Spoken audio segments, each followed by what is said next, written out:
Now that you have seen both NFA and DFA and you even understood that construction of NFA is very much easier and simpler compared to construction of DFA.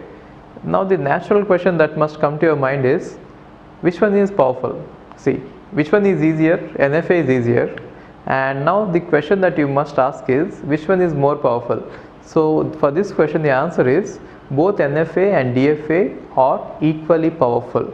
So if I have to say that both are equally powerful, then I should take an NFA and convert it to DFA, as well as I should take a DFA and convert it to NFA. If I can do these two things, then we can say that both NFA and DFA are equivalent in power. But then we have already seen that every DFA is NFA. Already a DFA is NFA, therefore I need not do this. And only thing I should be doing is, I should take an NFA and convert it to DFA. So let's take an example and explain. I'll take an example and explain. Instead of giving you the theory and all, I'll just take an example and explain. Let us say L1 is a language where set of all strings starts with an A. And sigma is A comma B. Then NFA will look like this. NFA is simply, it should start with A, and I don't care what happens, I'll accept everything, right? Let us call it capital A and let us call it capital B. Fine. So this is the NFA, and now I want to convert it to DFA. There are many methods in which you can convert an NFA to DFA, but then I'm going to follow some method called subset construction. And I'll explain that method using this example. Now this is the state transition diagram. Let me draw the state transition table for the same NFA. State transition table contains rows as states and columns as inputs. Now on capital A on small a, where is it going? Capital A on small a is going to capital A itself, capital B, and capital A on small b is going to 5, which means it doesn't have any move. It is also known as dead configuration, and every dead configuration in NFA is nothing but dead state in DFA.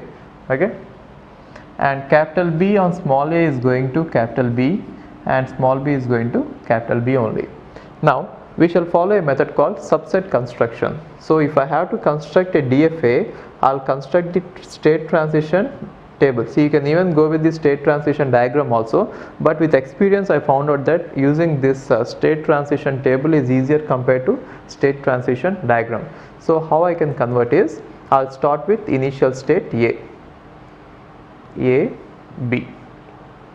If there is B, I'll directly write B. And if there is a phi is nothing but dead configuration in NFA. Coming to DFA, phi has to get translated to dead state, capital D. And now B is same. B is B and B.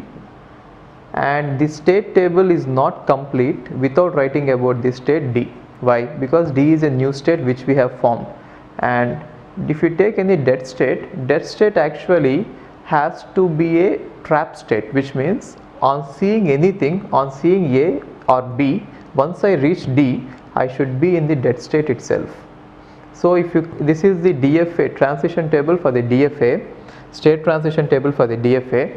If we convert the state transition table to state transition diagram, it looks like this. They are saying that we have A, B and D states, A, and other one is B, and let us say other one is D.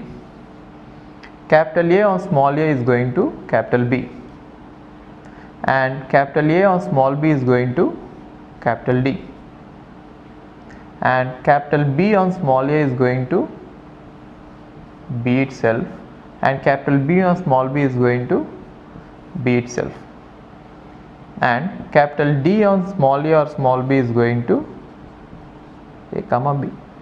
Now in the initial diagram, B is the final state, therefore here B will be the final state. B will be the final state. Now if you see both the diagrams, this one and this one, this is nothing but NFA. Why?